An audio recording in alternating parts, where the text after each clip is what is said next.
naging mystery sa kamatayon. Ang Ginoo, na-promise nga ayuhon niya ang atong mga balatian. A promise is a promise. Maayo gid ang Ginoo. Pero, in accordance with the law, sa pamaagi sa Ginoo, kay kung tanan atong ampuan nga sakit maayo, walay mamatay. Kuha ba ninyo? O tanan atong ampuan nga nagsakit maayo, meaning wa nay mamatay. Wa nay kamatayon ang tao kay taga-ampo ayo gud, no? Ang Bible is full of promises what is heaven. Ang Bible nag-explain nga ang tinuod nga life is in heaven. Ang Bible nag-explain nga kani nga life is corrupt and dili maayo nga place, temporary, and then dumalahan sa yawa, and yet gusto gyapon ta diri. Muna gitawag irony sa life, no? Grabe ta mo explain, no, Lord, I offer my life. Gusto na ka matug langit. Ampuy ko kaya aron ma-extend akong life. Murag amazing kayo nga panabot. Na ay law of life, the spirit of life, na apoy law of sin and death. So, hallelujah. Ingon sa Romans chapter 8 verse 1, there is therefore now no condemnation, no? Katong grabe kaluwas, thank you Lord, no? Wa na magi condemnation to those who are in Christ Jesus. Amen ba? Meaning sa no condemnation, wala na paghukom. Ganahan ta mo gamit ana nga passage, pero ang next niya nga passage di na to basahon. Okay? Kaingon man dito, for to those who are Christ Jesus, who do not walk according to the flesh. Muna'y dili kayo na to ginabasa nga verse. Ganahan ta anang there is no condemnation to those who are in Christ Jesus, pero ang no condemnation only, no, in accordance to the rules nga gingon ni Christ, who do not walk according to the flesh. Meaning, you don't give in to the flesh. You don't play with sin. You walk in the Spirit. Okay? Walay condemnation sa tanan nga na kay Christ if, no, conditional gihapon, you will not walk in the flesh. Now, ingon diri sa verse 2, for, so, ang kanang for diha, dako siya connection sa verse 1. Ang life in Christ has no condemnation. Pag-ingon diha, for the law of the Spirit, meaning nga naay reason nga nung wala na condemnation. Okay? So, naay provision din he. For the law of the Spirit of life in Christ Jesus had made me free from the law of sin and death. So, the law of sin, nag-exist na daan. Law of sin and law of death. So, naay balaod sa sala, napoy balaod sa kamatayon. So, lalom-lalom ni nga panabot, puro kinahanglan, ginato, sabton. Okay? So, ang provision diri, na diri sa verse 3, kabaluta nga nahimo na tanang possible na overcome ang sin of death, ang law of sin and death because of the law of the Spirit niya. Ang law of the Spirit provided, ingon dito, by sending His Son. So meaning, ang law of the Spirit is under sa kamatayon ni Christ nga gipadala ang iyang anak nga mao si Jesus Christ. Okay? So, ang meaning sa law, okay, is a set of rules that are created to protect life. Nganong naay law? A set of rules, regulations, warning, gi-create to protect life. Naay gitawag na to law of the land. Naay law sa highway. Naay law sa iro. Dapat ang iro, di maabot sa kalsada, daghang kayo, everything diri sa kalibutan na ay mga set of rules to protect life. Ang Ginoo naghatag pod, no? Ang Ten Commandments, Exodus 20, gihatag to protect life. Kaya kung imong basahon ang details sa Ten Commandments, Deuteronomy chapter 28, whole chapter, blessing if you obey, curse if you disobey. So, ang purpose, the Ten Commandments was given para dili ka maigo sa curse. So, Ten Commandments, it's not about salvation. Ten Commandments is a set of rules to protect life. So, Ten Commandments was given para dili ka ma-curse. Ingon dito sa 27, no? If you obey, there is blessing. If you disobey, there is a curse. Chapter 20, verse 5, no? Nga ang sin of idolatry up to the third and fourth generation. Imagine, sala na ha? Idolatry, kuyaw na ng idolatry. Kay idolatry is replacement. Gipulihan nimo ang Ginoo, meaning di na siya imong Ginoo. Pero makita nimo nga ang purpose sa Ginoo nganong iyan ning gihatag para ang curse dili mo abot sa imong coming generation. So, the law was given to protect life. So, atong makita sa atong subject karon is about the law of sin and death, no? Na ay law sa death. Okay, so sabtan na nato na, no? Nga na overrides, natabunan ang law of sin and death because of the law of the Spirit. So, originally, sa Genesis chapter 2 verse 7 to 17, which i-direct na lang nako, ang atong nahibaluan, isa lang kakahoy ang nasa Garden of Eden. Pero ang naa sa garden nga dili ipakaon sa Ginoo, dili isa kakahoy, duha. Ingon sa verse 7, no, the Lord God formed man, unya himo niya ang tao as patay, walay life. Ha? Nag-sculpture siya. Kita mo sa tindahan, manikin. Ang mga manikin, walay life. Nagkaroon siya life, gitayhupan sa Diyos. Okay? The breath of life. Na ay spirit, breath of life. Okay? So, kaning tanom nasa atong likod, no? Murag ingnani ang gihimo sa Ginoo ba? Murag kung kani siya tao, no? Wa ni siya life. Gwapo tanawon pero walay life. Gitayhupan sa Ginoo, nagkaroon og life. So, mao na siya ang tao, no? Man became a living being. So, ang tao naay gitawag nato nga nagkarog life tungod sa tayhop sa Ginoo. Muna bisag unsaon sa tao nga di mutuo sa Ginoo, atheist man na siya, di siya mutuo nga nay Ginoo. Pero kung nana siya sa few hours to live, kanaging sa deathbed, kanang naka sa ospital o niya, you only have few hours to live. Bisag pag atheist na, mayroong ginasya, Lord, pasaylo ako. Why is that? Kay tungod, ang tao na ay breath of life nga, mutawag yun siya Ginoo. Mutawag yun siya sa Ginoo. Verse 8, the Lord God planted a garden. So kisa nagtanom. And there, He put the man who He had formed. Pagbuhat sa Ginoo sa tao, iyang gibutang dito sa garden. Okay? So, and out of the ground, the Lord God made every tree to grow in pleasant to the sight and good to food. Okay, paminaw ha. Ang unang kahoy, the tree of life, was also in the garden. Unang kahoy, the tree of life. And, so meaning, lahi na pud nga kahoy.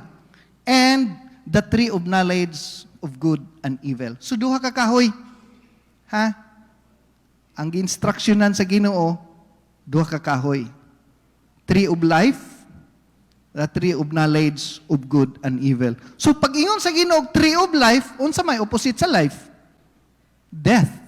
So meaning, before the creation, death existed already. Wala pa ang tao, ang death nag-exist na. Kaya nga nung naingon man sa life. Meaning, na death. Okay?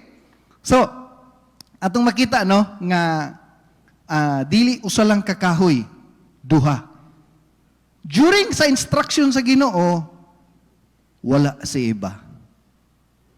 During sa creation, si Adan ang ka-negotiate sa Ginoo. Si Adan ang naay destiny, ang lalaki ang naay purpose, ang lalaki ang responsible, siya ang accountable, o siya ang gidesign, created into God's image. So, muna dapat, Ephesians chapter 5, ang husband is the head of the wife. Every man, every woman should submit to his own husband. Kaya nga naman, ako lang yung ginaklaro kay murag nagkagamhanan man yung mga babae ro, no? Nagkagamhanan ba? So, kabalota, no? Nga si Adan, igo na lang nag-relate kay Eva. Pwede man ta mohatag ang instruction ang Ginoo nga silang duha para sure. Pero amazing, no? Lalaki rig ingnan sa Ginoo. Unya, wa siya ningon kay Eva. Eva, human ako instruct sa imong bana. Wala. Meaning, si Adan mo'y nag-relate sa instruction kang Eva. Si Adan pod nag-relate sa instruction kang Cain ug Abel. Kay sa Genesis chapter 4, automatic ba ya si Cain ug si Abel nag-worship sa Ginoo sa ilang first fruit. Wala man nag-instruction ng Ginoo kay Cain ug Abel, ha? Dapat kaninyong offering nga. Wala. Automatic. Meaning, ang Ginoo, si Adan, nag-relate sa instruction sa Ginoo sa iyang mga anak. So, accountable gid ang bana. No? So, matingala mo, nganong si Eva ang giilad ni Satanas. Dere, makita nato, no? Nga, ingon ang Ginoo, and the Lord God command saying, of every tree of the garden, you may free to eat. Libre ka nga mukaon sa garden, except, no? Ayaw lang ang tree of knowledge of good and evil, ingon siya, you shall not eat. Kay kung kauno ni mo na, you shall surely die. Now, the question, na kay idea si Adan ug si Eva anang mamatay? No? Death existed before the creation. Mystery giday siya. Mo giday nahimo siyang mystery, no? Kay nganong na-mention man sa Ginoo ang death? Nganong naay tree of life? Meaning, before everything else, ang death nag-exist na. So pag ingon sa Ginoo, you shall surely die, siguro gunahan si Adan, mamatay, unsa na. Okay? Siya may tao sa kalibutan. Wa may laing tao. So nakaingon siya siyang kaugalingon, unsa ka na. No? Wa siya kabalo unsay death. Because ang iyang edad, kabalo taas kay ang edad i-compare sa tong panahon karon. Okay? So, atong makita diri nga pag-ingon sa Ginoo, you are free to eat. Ang freedom is not freedom without the law. Nagisgot man tang law of sin and law of death. So dili siya mahimong freedom kung walay law. Okay? Kung para masabtan ta na, no, lisod sabton manggod. Okay, ang meaning manggod sa freedom is liberation. Kumbaga, gawas nun ka niya ang kanang damdya, meaning ana dominion. You're free to do everything. Muna gitawag dominion. So nahimo siyang freedom, dili siya pwede mong freedom kung walay law. Para masabtan ta na, dili mo ma-appreciate ang light kung walay darkness. Murag inana ba? Di ka pwede musulti nga naay light. Kay kung naa ka sa adlaw, niya mo gamit kag flashlight, di ka kaingon nga naay light, ka ang light nag-exist na daan. Ma-appreciate nimo ang light pag naay darkness. Murag inana ba? Di mo ma-appreciate ang good kung walay evil. Nasulti nimo nga good tungod sa evil. Okay? Nasulti nimo ang bad tungod kay naay good. In the same way, makasulti ka nga na kay freedom tungod kay naay law. So ang law na nagyudan, and kabaluta that every time God speaks, nahimo siyang law. Never in the Bible nga gisulti niya nga wala dili siya law, kundi everything is operated by law. Pag ingon pa lang daan sa Ginoo, libre kang mukaon, pero dili ka libre mukaon ani. It's already a law. And kabalorta nga pag maingon sa Ginoo, maingon ang Ginoo, you shall surely die. Ang Ginoo i-protect niya iyang integrity. Pag once musulti ang Ginoo, buhaton gina niya. Once musulti ang Ginoo, di niya na pwede bawion kay madaot iyang dignidad. Pag mo promise ang Ginoo, tumanon gina niya kay madaot man ang iyang personalidad. Madaot man ang iyang pagka-Dios. So dili pwede nga i-compromise sa Ginoo ang iyang gisulti. Mao din na nga ang death nag-exist hantod karon. Kay dili pwede mingon ang Ginoo, natanawag gahi mong kag ulo. Sige lang, next time na lang, usab. No? Proverbs chapter 30 verse 5, every words of God is pure. Meaning, every time God speaks, it became a law. And every time God speaks, tinagsara ang Ginoo makigstorya sa Bible because ang Ginoo once mosulti tumanon gina niya. So, giprotectionan sa Ginoo, no, ang iyang word nga giingon, kay kung dili niya na tumanon, mawala iyang pagkaginoo. So that is why pag ingon sa Ginoo, kung kauno ninyo na you shall surely die, ang death nag-exist na daan before sa tao. Okay? So hinahinay na to ni sabton karon aron di po kumingon nga excited ta matug langit nga kinahanglan tang mamatay, pero kinahanglan masabtan na to ang mystery mo nang gitawag mystery nga ang death gisgutan na daan wala pa ang tao na create. Okay? So, timanin niyo ng word nga gingon sa Ginoo, ayaw ni hilabti, meaning a law, o kana nga law na kay freedom, kay ang freedom tungod sa law, and o kung inyo nang hilabtan, mamatay gyud mo. So, naay violation, they break the law. So, ang naghatag og life sa death is ang sala. Kay tungod man sa sala, niabot ang kamatayon. Munang gitawag sting. Okay? So, mao na manghigala nga dapat gyud no nga masabtan nato ni nga ang death nahimo siyang mystery nga pwede unta day ang death dili mo effect kung wala lang gi-violate ni Adan ug ni Eva. So meaning nahimong nagkaroon og life ang death because of disobedience. So, kung ako'y mo conclude sa maong biblical subject, kung baga ang pinakaunang sala, ignorance. No? Kuha mo sila idea unsa nang kamatayon. So, nahimo silang ignorante. Okay? So pag hilabot sa gidili sa Ginoo, namatay sila. Unsay namatay sila ha? Spiritually. Okay? So, three kinds of death, which is very common. Physical death, spiritual death, and eternal death. Okay? Ang physical death is lifespan nato. It is the separation between the soul and the body.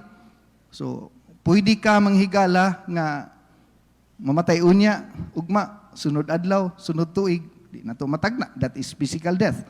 Og tanan kita mamatay, kay physiologically speaking, ang atong life nag-deteriorate, no? So, kabalo naman ta, dili ka-sustain ang Ginoo sa sala sa tao. Sa Genesis chapter 6, gipamove-an sa Ginoo ang life sa tao into approximately 300, kay unta ang average life before sa flood is 600, pero ang Biblia nag-show dito sa Genesis chapter 6 nga dili ka utong ang Ginoo magsigig tan-aw sa sala sa tao yang gipamove-an. Until such gipamove-an pagyud sa Ginoo, shorter pagyud sa Psalms chapter 90 verse 10. Ikaduha is the spiritual death is mauni ang death nga na-experience ni Adan ug ni Eva, no? Romans 6:23, ang bayad sa sala kamatayon. So nakasala sila, meaning naay kamatayon nga bayad. And tungod ana manghigala, no? Ang pulong sa Ginoo nagapakita, no, nga 1 Timothy chapter 5 verse 6, pwede kang mag-enjoy sa sala pero patay ka atubangan sa Ginoo. Ephesians chapter 2, no, patay ta tungod sa atong sala. That is what we call spiritual death. Pwede ta nga buhi karon diri physically pero patay ta spiritually, no? Patay ta sa atubangan sa Ginoo. Buhi ta atubangan sa tao pero patay ta atubangan sa Ginoo. Mao nay nahitabo kang Adan ug kang Eva. So death existed before pa ang tao na create na naging death. Okay? So gamayng view sa eternal death. Eternal death is the separation, spiritual death is the separation of the Spirit of God to the soul of man. Ang Espiritu sa Ginoo mubisita sa kalag sa tao. Then ang eternal death is human ta mamatay, Revelation 21:8, nay ikaduhang kamatayon, patay na ta, mamatay pagitag eternal. No? Eternal means gisgutan sa Bible nga second death, eternal damnation, dito ta sa impyerno. Okay? Mo nag-ingon nga born once, die twice. Born twice, die once. Kung kaisa lang kagipanganak, kaduha ka mamatay. Mo nang eternal death. Pero kung kaduha ka gipanganak, physical, birthday nimo, spiritual sa imong pagdawat sa Ginoo. So kaduha ka gipanganak, kaisa ra ka mamatay. Pagkamatay nimo diri sa kalibutan, langit ka diretso, wa na ikaduhang kamatayon. Muna ang meaning sa eternal death. Now, so ang tao na ay 3 parts, no? Masabta na to ang kamatayon, di ta pwede kung di ta moagi ani, no? Moagi ta aning basic which kanunay nako na ginahisgutan. Ang tao na ay 3 parts, 1 Thessalonians 5:23, no? Sanctify God, the peace himself, no? Ingon dito, spirit, soul, and body. This is the only verse nga nagpakita sa Bible nga ang tao na ay 3 parts. Kanang spirit, dili na spirito sa Ginoo. Mo na gitawag breath of life, spirito sa tao. Mo nang the God of this world, no? Na atay gitawag nga kanang Jezebel spirit, jealousy spirit, mo nang spirito sa tao nga pagdawaton nimo ang Ginoo, mo replace ang spirito sa Ginoo sa imong life. Okay? Dayon soul, kanang soul na to, mao na siya ang medium. Medium means mediator. Siya tigpataliwala between the Spirit of God, okay, dito sa soul sa tao. Siya ang, kumbaga, receiver. Kaya di man makonect ang physical world sa spiritual world. No? Di man na pwede, imong kalaban spiritual, di mo na kayang mapildi. Ephesians chapter 6, no? Ang atong battle is spiritual. So, how can God access sa spirito sa Ginoo through sa tao, through the soul. So, ang soul is mediator between the physical body and the Spirit of God. Siya ang recipient. Siya ang tigdawat. Mo na gitawag na tug soul. And kabaluta nga ang soul na 3 parts, body, soul, and spirit. Okay? So, meaning, intellect, emotion, and will. Kaning mabati tag sakit, mabati tag kaluoy, makonbiktahan ta sa sala, mahigugmata, no? Dayon atong kaalam, mo na siya ang gitawag na tug soul. So mao na siya ang channel na to gikan sa Ginoo. Dito sa body is the 5 senses, no? Sense of hearing, sense of smelling, touching. So the connection sa physical world from the soul is the 5 senses. Dito ang iyang gitawag na tug pathway. The pathway from the Spirit of God is going to the soul, and the soul to the physical body is the 5 senses. Okay? So sa dihang ang tao namatay, nagsugod sa pinaka-root. Ang iyahang physical is, dili pa nimo makita, murag sa tanom ba? Pag ingon sa Ginoo sa kahoy, sa fig tree, mamatay ka, kay wa ka na munga, wala namatay ang kahoy. Pero ang root system naputol na. Pagka following day ni, balik ang mga disciple, pag abot nila, uy, Ginoo, ang kahoy mong gitunglo, namatay. Meaning, ang unang namatay, ang root system, nga di mo makita. Ang naghatag og life sa kahoy, nasa ilalom, di makita.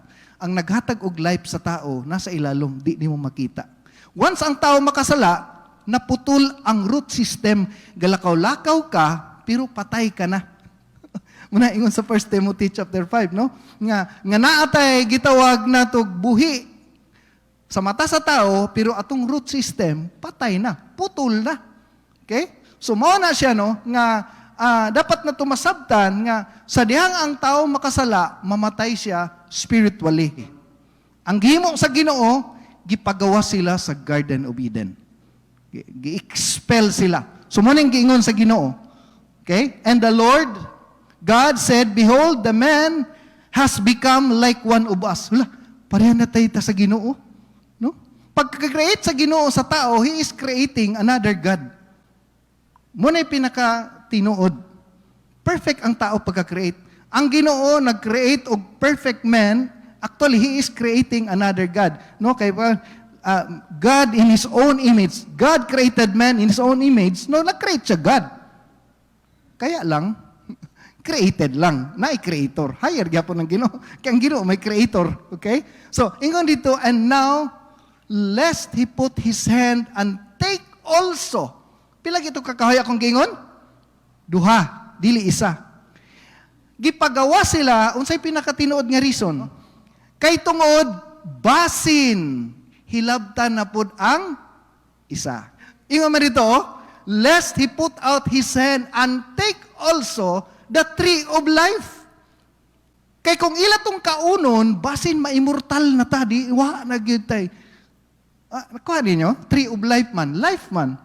Meaning, pag kaunon niya to, wa na'y kamatayon ang tao. So, ingon ang Ginoo, gipagawas sila sa garden because, no? Ang pinaka-reason, basin hilabtan na pod ang tree of life. Okay? So, atong makita, no? Tree of life, eat and, klaro, live forever. Klaro ba? Live forever. Meaning, katong kahuya to, mali hilabot si Eva. Ang yang nahilabtan, katong tree of knowledge. Kung akong sabton, while studying this subject, ingon dito sa verse 24, gipagawa sila, ang Ginoo nag-assign og cherubim dito, then nagipabutangan niya flaming sword to guard the way to the tree of life. Pubutangan niya security guard ang tree of life. Ay, basig mahilabtan na pod ni. Ako ba nganong lami kay igno ng Ginoo nganong karon pa man.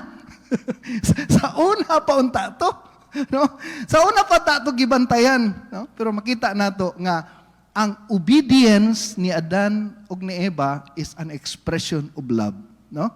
Once you obey, you demonstrated to God that you obey. That is why wala gipabutangan sa Ginoo og guard, no? Wala pa bantay gorilya, wala gibutang sa pinakataas, because your obedience is a demonstration of your love. So, gipagawas ang tao. Ingon sa Romans 5:12, therefore, just as through one man sin entered. So, balikon ako ha, ang death walay life. Ang naghatag og life sa death is sin. Sala mo hinungdan nganong na-activate ang death. Okay? So, ang sala misulod in the world, and that death through sin, ang kamatayon ning pasa, and death spread to all men. Ang kamatayon mingkuyanap, mingkatag sa tibuok kalibutan, that is death through sin. Now, og sabto nato ang Romans chapter 5, mo bantita siya ang following verse as explained, death in Adam, life in Christ. Because through kanang word ya nga sin entered, meaning man's disobedience. Diha ning gawas ang law of sin. Na ang law nag-operate, example sa pagtanom, na law of the harvest, pag daghang kang itanom, daghang kag ganiyon, gamay kag itanom, gamay kag ganiyon. Maupod sa sala. Pag once magbuhat kag sala, na spiritual death, and then sa spiritual death, na consequences, and then ang consequences, dili lang ikaw, ang mga following generation. So, man's disobedience, dayon, true na po kay Jesus Christ, one man's obedience. One man's disobedience, the law of death, and one man's obedience is the law of the Spirit of Christ. Okay? So, meaning, ang Ginoo naghatag provision para ma-override ang law of sin nga naghatag kamatayon na ay law of the Spirit nga through Jesus Christ. Okay?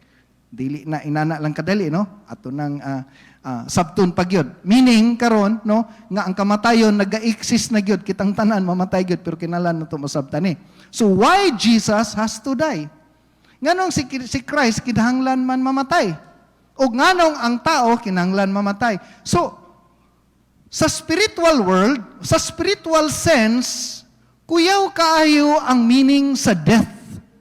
Dili siya ordinary nga understanding. Kaya wala pa gud ang tao, wala pa ang creation, naa na ang death.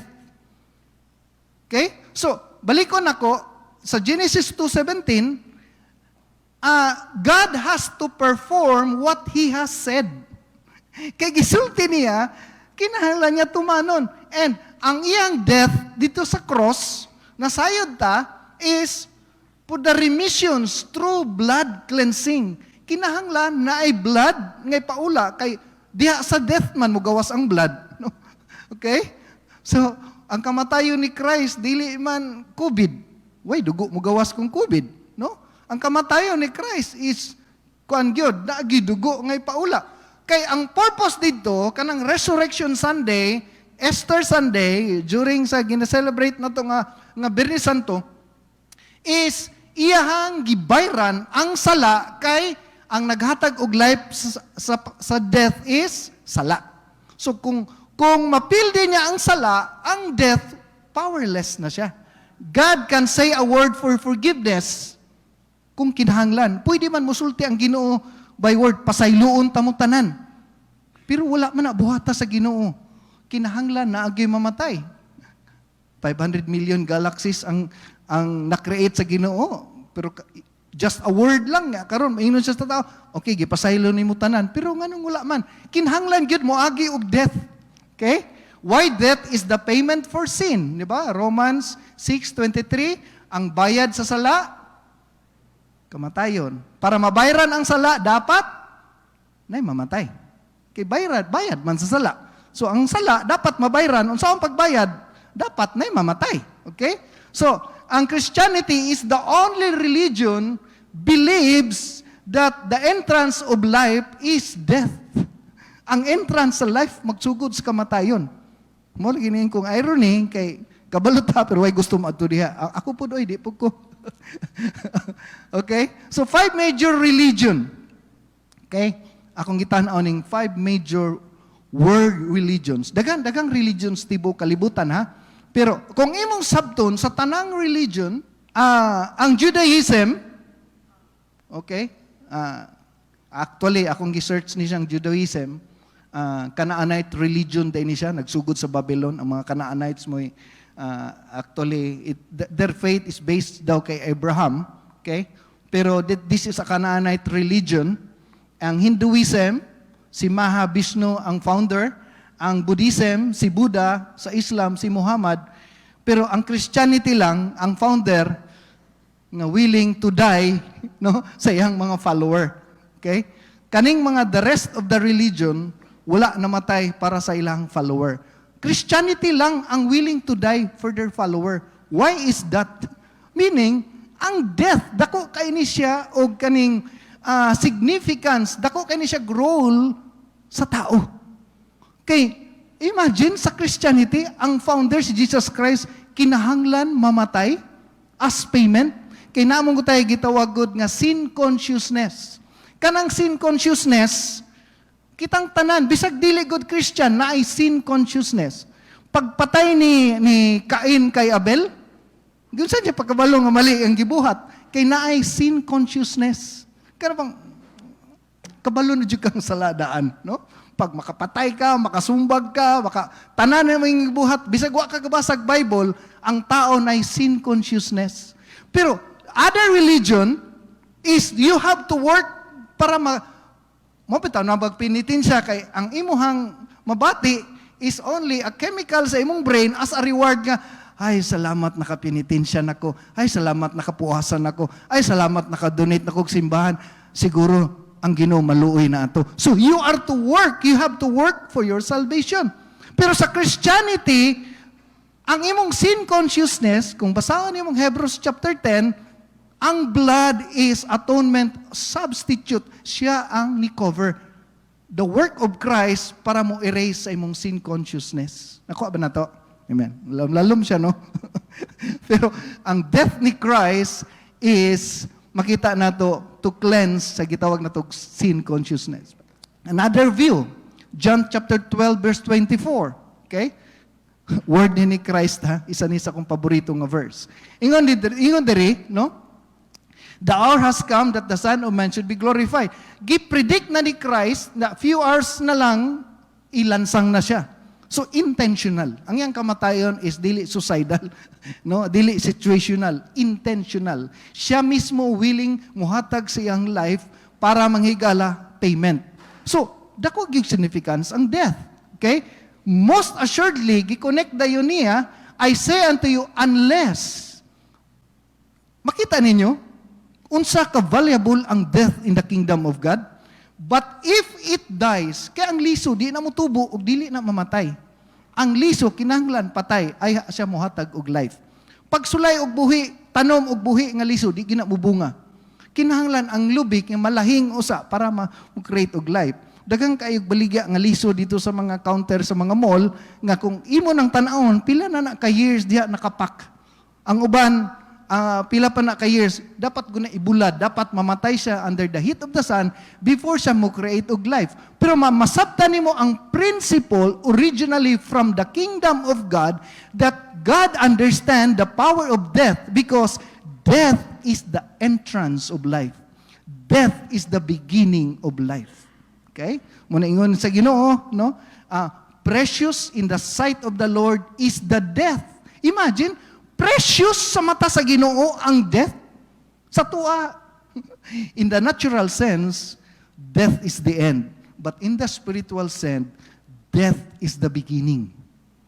So, makita nimo manghigala nga ang kamatayon necessity sa life, kaya ang atong lawas di pwede mosulod sa langit, ang atong lawas makasasala, atong lawas manghigala dili pwede og dili ngayan, dili require, dili ta deserving mo atong langit. That is why you need to die. Okay.